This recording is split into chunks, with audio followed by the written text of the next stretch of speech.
Доходят новости, происходят в Туркменистане. Пациентов насильственно госпитализуют, дают им морфий и усыпляют.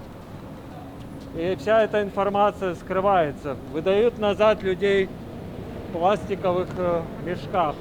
Говорят, умер своей смертью. На самом деле, чтобы избавиться от пациентов, им дают морфий и усыпляют в госпиталях. Причем насильственно госпитализуют людей. И все это скрывается. Достоверная информация очень сложно получить. Demand investigation!